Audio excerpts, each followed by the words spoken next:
Bayangin deh, kamu lagi bersiap buat menghadapi akhir zaman. Kamu udah baca semua panduannya, terus dengerin para pemuka agama sejak kecil? Hmm, ngerasa udah ibadah dengan taat ya? Bener banget. Kamu merasa 100% yakin udah ada di pihak yang bener. Udah aman lah pokoknya. Iya, zona nyaman spiritual. Tapi, gimana kalau teks-teks kuno yang selama ini kamu pelajari itu sebenarnya lagi nyembunyiin sebuah plot twist yang luar biasa gelap? Wah, ini. Gimana kalau otoritas keagamaan yang paling kamu percaya, institusi yang jadi kompas moralmu selama ini, justru udah didesain dari awal buat jadi musuh utamamu saat hari penentuan itu tiba? Itu sih skenario eksistensial yang bisa bikin siapa aja merinding ya. Banget. Maksudnya, secara psikologis, kita itu kan suka banget sama keteraturan ya. Kita butuh garis yang jelas, buat tahu siapa pahlawannya dan siapa penjahatnya. Apalagi buat urusan spiritual kan, kita butuh pegangan. Betul loh. Nah, ketika struktur yang harusnya ngelindungin kamu, itu justru diklaim sebagai jebakan terbesar, fondasi keyakinan seseorang bisa runtuh seketika sih itu. Makanya, di sesi bedah materi kita hari ini, kita mau ngomongin sebuah video YouTube yang cukup menggemparkan. Oh, yang dari kanal The Mahdi Has Appeared itu ya? Iya benar, singkatnya tuh ini semacam perdebatan eskatologis atau diskusi intens lah tentang akhir zaman. Dan narasinya cukup tajam ya di situ. Banget. Jadi di satu sisi ada cendekiawan bernama Mahdi Al-Mursyad yang ngelontarin kritik keras. Terus di sisi lain, video ini nampilin respons dari tokoh bernama Aba Al-Sadiq. Yang menariknya, Aba Al-Sadiq ini malah membalikkan seluruh narasi tradisional soal siapa penipu dan siapa penyelamat. Benar. Dan buat kamu yang lagi dengerin, kita di sini sama sekali nggak lagi nyari tahu siapa yang secara teologis paling benar ya. Ya, kita harus netral di sini. Yang bikin sumber ini pantas banget kita bedah itu justru mekanismenya. Mekanisme argumennya ya. Tepat. Gimana teks sejarah, terus hadis dan nubuat kuno itu dibongkar pasang. Jadi bukan lagi sekedar pedoman moral, tapi udah dipakai kayak senjata artileri berat buat saling ngancurin kredibilitas. Menarik banget. Jadi buat kamu, siap-siap aja lepasin sejenak semua asumsi soal hierarki agama. Kita bakal masuk ke pusaran konflik yang sangat spesifik. Kita mulai dari tembakan pertamanya aja kali ya. Boleh? Jadi Al-Mursyid melempar tuduhan kalau musuh pertama Sang Mahdi saat muncul nanti itu adalah kelompok yang dia sebut para pembohong dari Syiah. Nah, dia secara spesifik nunjuk dua orang kan di situ. Iya, siapa aja tuh? Pertama, dia ngarahin target ke pria bernama Ahmad Hasan. Sekitar 20 tahun lalu dari Basra. Dia ini ngaku sebagai utusan. Oke, 20 tahun lalu. Terus target keduanya, ya pembicara di video ini sendiri, si Aba Al-Sadiq. Dia ini pria berbahasa Inggris dengan garis keturunan Afrika. Terus argumen Al-Mursyid buat nyerang mereka berdua ini apa? Al-Mursyid pakai logika waktu yang pragmatis banget. Dia bilang, ini kan udah 20 tahun sejak Ahmad Hasan muncul. Nggak ada perubahan drastis di dunia, ya kan? Jadi kesimpulannya? Ya kesimpulannya mereka pasti penipu. Dia langsung melabeli mereka sebagai Dajjal atau Antikristus yang lagi ngeklaim posisi ilahi. Wah, logika 20 tahun tanpa hasil itu sih masuk akal banget ya buat orang awam. Sangat praktis. Tapi Aba Al-Sadiq kan nggak cuma diem atau sekedar ngebela diri doang di videonya. Enggak sama sekali. Dia justru ngebongkar konsep dasar sejarah kenabian. Dia ngenalin apa yang disebut sebagai sunnatullah, atau kebiasaan Tuhan yang nggak pernah berubah. Dan klaimnya lumayan provokatif ya. Banget. Dia bilang musuh pertama dari seorang utusan Tuhan itu nggak pernah berupa nabi palsu atau orang gila yang teriak-teriak di jalanan. Terus siapa dong? Musuh pertamanya selalu kaum cendekiawan atau ulama yang udah mapan. Tunggu, ulama yang mapan? Iya, Abail Al-Sadiq berargumen kalau sejarah itu selalu berulang dengan pola yang persis. Coba deh mundur ke belakang. Pas Nabi Musa datang bawa risalah, siapa yang pertama kali ngelawan? Pastinya bukan rajat biasa kan? Benar, yang ngelawan itu para pendeta kuil Mesir dan elitnya Fir'aun. Oh, masuk akal. Terus zaman Yesus atau Nabi Isa? Sama aja. Penentang utamanya itu Rabi dan kaum Farisi. Orang-orang yang justru paling tahu isi kitab suci. Nah, kalau di era Nabi Muhammad, Elit-elit dan penjaga institusi berhala di Mekah yang pertama kali angkat pedang, jauh sebelum munculnya sosok Nabi palsu kayak Musailamah di sejarah. berarti ini tuh ibaratnya kayak film fiksi ilmiah gitu nggak sih? Gimana tuh maksudnya? Ya kayak ada sistem pertahanan yang awalnya dibikin buat ngelindungin bumi, tapi seiring waktu sistem ini malah jadi terlalu berkuasa. Ah, ya, paham. Terus pasang pencipta sistemnya balik, sistem pertahanan ini malah berbalik nyerang umat manusia karena ngerasa otoritasnya keancam. Analogi yang pas banget. Atau bayangin deh kayak sebuah perusahaan raksasa gitu. Oke, perusahaan warisan ya. Iya, pendiri aslinya udah lama pergi. Perusahaannya sekarang dijalani sama dewan direksi yang super berkuasa. Gajinya besar, fasilitas mewah. Terus tiba-tiba pendiri aslinya balik bawa visi baru yang radikal. Nah, kira-kira dewan direksinya bakal nyambut pakai karpet merah nggak? Jelas enggak dong. Mereka pasti ngelihat pendiri itu sebagai ancaman buat saham dan posisi mereka. Tepat.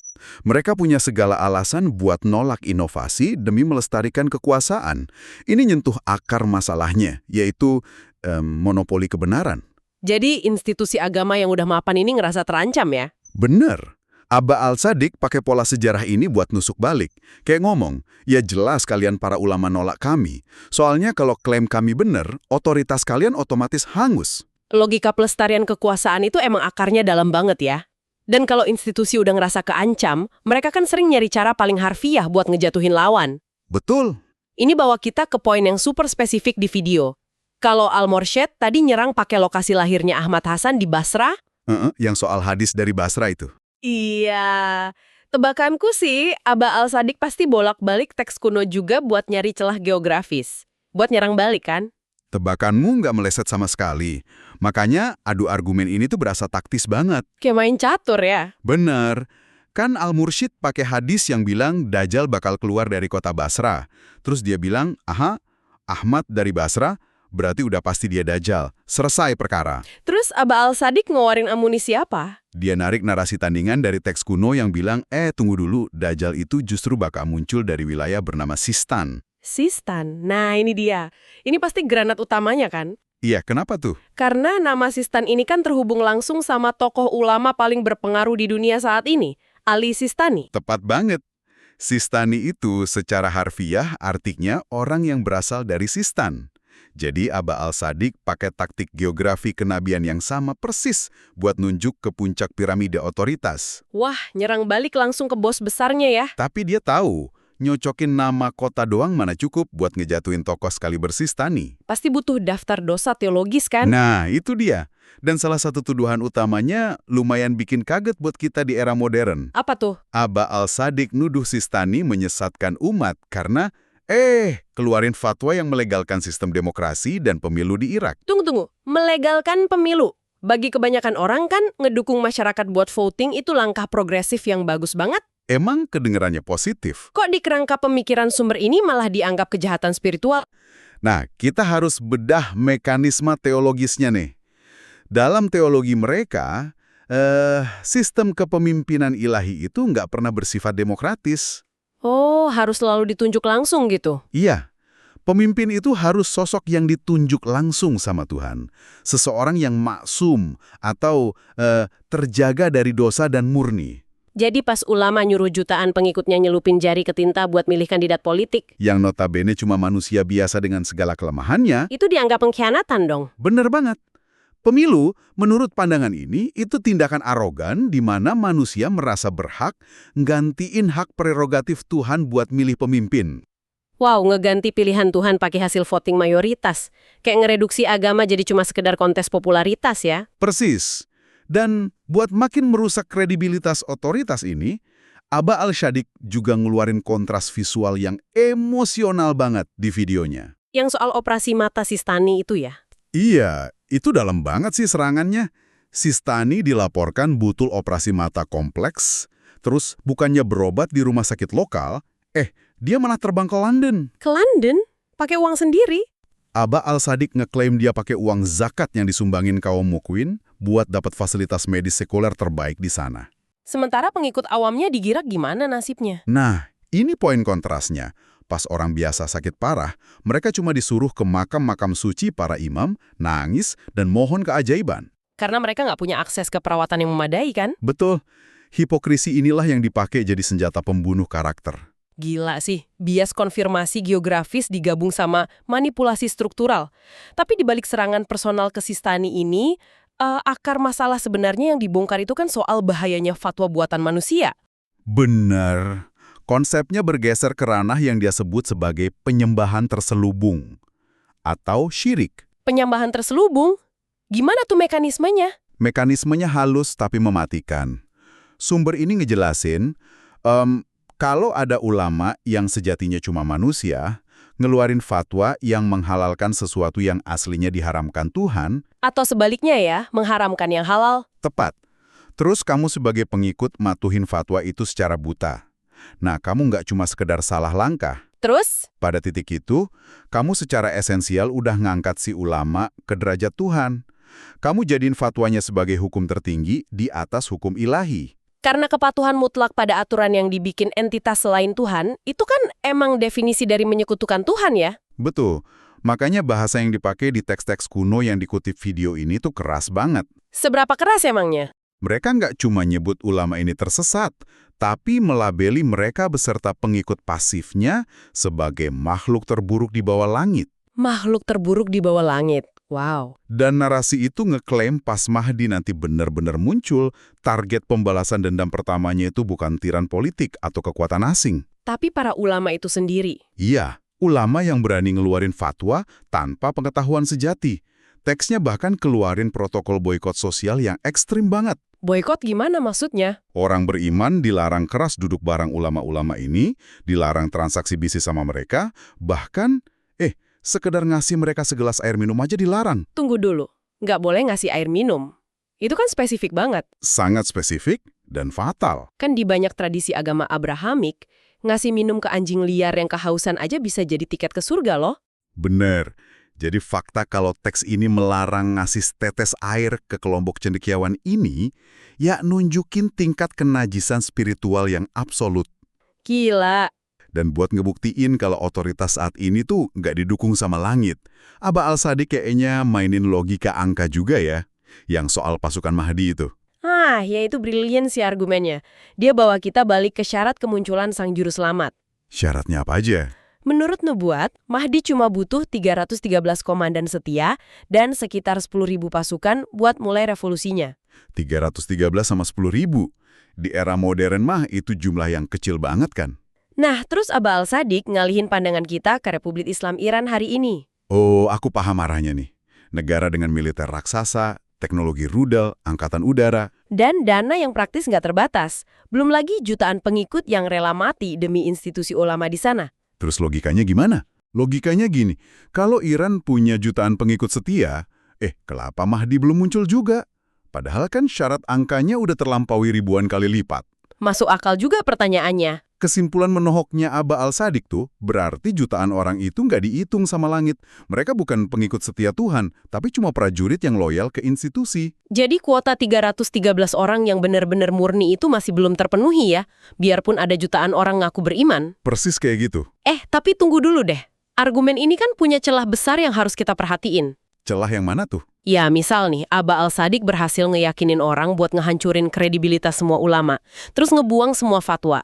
Bukannya itu malah bikin kekosongan informasi yang masif? Iya, anarki penafsiran kan? Bener. Gimana orang awam yang nggak bisa baca huruf kuno, apalagi paham konteks bahasa abad ke-7, bisa tahu mana jalan yang benar? Kalau otoritas tradisional dihancurin, ya siapa aja yang jago ngomong di YouTube bisa ngeklaim diri sebagai pemegang kebenaran dong. Memang resiko anarki penafsiran itu nyata banget. Tapi, di pandangan eskatologi sumber ini, kekosongan itu bukan kelemahan. Terus apa dong kalau bukan kelemahan? Itu semacam fitur seleksi alam spiritual. Pas panduan instan kayak fatwa itu dicabut, pengikut tuh dipaksa buat nyari sendiri. Harus mikir mandiri ya? Iya, mikir mandiri, doa minta petunjuk langsung. Bukan cuma nyontek jawaban dari ulama. Aba Al-Sadiq justru ngeklaim ketaatan buta inilah yang lagi ngiring mayoritas umat ke jurang pengkhianatan terbesar. Pengkhianatan terbesar? Berarti kita masuk ke babak akhir dari narasi ini nih. Prediksi soal pertarungan fisiknya Mahdi. Betul. Dan di sini, tragedi masa lalu diproyeksikan bakal terulang secara harfiah. Aba Al-Sadiq nyorotin satu kota yang beban sejarahnya gelap banget. Kota Kufa kan? Iya. Buat paham bobot prediksinya, kita mesti lihat sejarah Kufa dulu. Berabad-abad lalu, penduduk Kufa ngirim ribuan surat ngundang cucu Nabi, Imam Hussein. Buat datang dan mimpin mereka ngelawan penguasa tiran kan? Benar. Tapi pas Imam Hussein benar-benar tiba, mereka malah ketakutan. Mereka ngubah haluan dan akhirnya ngebiarin beliau dibantai di padang pasir. Tragedi besar banget itu. Makanya, sumber ini ngeklaim trauma sejarah itu bakal terulang persis, frame demi frame. Jadi pas Sang Mahdi datang ke Kufa, hari ini siapa dong yang bakal nyambut dia? Pastinya bukan karpet merah ya. Narasinya memprediksi Mahdi bakal dihadang sama 16.000 ulama dan pembaca Al-Quran dari Kufah. 16.000 ulama bersenjata? Iya, orang-orang ini digambarin punya dahi yang menghitam atau kapalan karena saking seringnya mereka sujud pas sholat. Kelihatan suci banget dong dari luar. Tapi bukannya berbaiat, mereka malah bakal nodongin senjata dan bilang, kembalilah dari tempat asalmu wahai anak Fatimah, kami nggak butuh kamu. Astaga. Dan yang bikin ini kedengaran kayak film horor psikologis tuh apa yang dilakuin para ulama ini selanjutnya kan? Iya, pengkhianatan lanjutannya. Aba Al-Sadiq ngeklaim kalau mereka nggak cuma nolak Mahdi, tapi bakal menyeberang dan bersekutu sama Sufyani. Buat yang belum tahu, kita harus paham posisi Sufyani ini gimana sih? Secara konseptual, Sufyani itu antitesis absolut dari garis keturunan Nabi. Dia tuh simbol dari musuh bebuyutan historis yang selalu merangi kebenaran di tiap zaman. Benar-benar musuh pamungkasnya lah ya. Betul. Jadi, dengan bilang kalau ulama ahli Quran ini bakal bersekutu sama Sufyani, narasi ini negesin puncak korupsinya institusi. Mereka lebih rela gabung sama musuh paling jahat, asalkan status sosial mereka aman dari ancaman sang juru selamat. 100%. Karena mereka merasa udah nggak butuh penyelamat lagi. Mereka udah merasa jadi penyelamat itu sendiri. Sombong banget ya. Terus respon Sang Mahdi atas pengkhianatan ini gimana? Nggak ada dialog damai dong? Sama sekali nggak ada. Mahdi digambarin bakal ngerespons dengan brutalitas yang bikin kaget. Mahdi divisualisasikan bakal mengeksekusi 70 ulama terkemuka di wilayah antara Najaf dan Kufa. Pembantaian ulama. Tindakan itu pasti bakal keras dan berdarah banget di mata orang awam. Kalau dia beneran keturunan Muhammad, dia pasti punya belas kasih dong. Nggak mungkin ini Mahdi yang asli, gitu ya mikirnya? Iya, persis. Operasi pembersihan penyakit dari dalam institusi ini malah bikin Mahdi dicap penjahat perang di mata publik. Paradoks yang luar biasa. Tapi Aba Al-Sadiq masih punya satu bom narasi lagi loh. Nah, ini yang bikin bulu kuduk berdiri pas aku dengar. Klaim soal manifestasi entitas iblis di tempat ibadah. Ini tuh klimaks teologis dari argumennya. Dia ngutip riwayat kuno yang bilang, menjelang akhir zaman, setan itu nggak lagi kerja dari bayang-bayang. Terus kerjanya dari mana? Setan bakal secara fisik berjalan di pasar, nyeritain hadis, dan bertingkah kayak ahli agama. Dan yang ngeri, ini bukan sekedar kiasan metaforis. Maksudnya bukan cuma orang jahat biasa. Bukan. Dia ngaitin ini sama era Nabi Sulaiman. Mitologinya kan nyebutin ada iblis-iblis kuno yang dikurung Nabi Sulaiman di dasar laut. Iya. Nah, Aba Al-Sadiq ngeklaim iblis-iblis kuno ini sekarang udah lepas. Tapi munculnya bukan sebagai monster bertaring. Tapi memanifestasikan diri pakai jubah agama. Bener, duduk di mimbar masjid, mimpin sholat, baca ayat suci. Ulama yang non-working atau nggak ngamalin ilmunya itu secara harfiah diklaim sebagai reinkarnasi dari iblis-iblis kuno tersebut. Mekanisme penyamarannya brilian banget sih dari sudut pandang horor spiritual. Kalau iblis muncul di kasino atau klub malam, sistem alarm kita langsung nyala kan? Langsung tahu kalau itu salah. Tapi pas iblisnya itu orang yang nangis pas baca Quran di depan jamaah, gimana kamu bisa bedain coba? Alarm moral kita justru dimatiin sama atribut suci itu. Makanya manipulasinya dibilang sukses besar. Dan buat ngebuktiinnya, di akhir video Aba Al-Sadiq muter sebuah klip bukti yang, wah. Yang demonstrasi cuci otak institusional itu ya? Iya. Dia nampilin klip pengikut setia otoritas agama saat ini yang lagi ngomong semangat banget di TV satelit. Dia ngomong apa emangnya? Pria itu dengan lantang bilang kalau Republik Islam yang mereka bangun sekarang ini tuh udah wujud pemerintahan ilahi paling adil. Terus dia ngucapin sumpah mengerikan kan? Bener. Dia sumpah kalau suatu hari nanti Mahdi beneran muncul dan ternyata Mahdi itu nentang Republik Islam mereka, pria itu bilang, demi Allah kami akan melawan Mahdi. Demi Allah kami akan melawan Mahdi. Seseorang pakai nama Tuhan buat bersumpah ngebunuh utusan Tuhan. Ironis banget. Cuma demi ngelindungin birokrasi buatan manusia. Kalimat itu merangkum seluruh esensi presentasi Aba Al-Sadiq. Menunjukkan gimana sempurnanya ulama menyamakan eksistensi organisasi mereka dengan esensi Tuhan. Buat pengikut fanatiknya, institusi itu ya Tuhan itu sendiri ya, nggak ada pemisahan lagi. Sama sekali nggak ada. Ya ampun. Semua ini bawa kita ke pertanyaan mendasar banget nih. Terlepas dari kerumitan teologis atau perseteruan sektarian di videonya, argumen ini berhasil nyorotin paradoks raksasa soal sifat otoritas manusia. Paradoks yang gimana tuh? Ya, seringkali, institusi itu awalnya dibangun dengan niat murni kan? Buat ngelestariin kebenaran.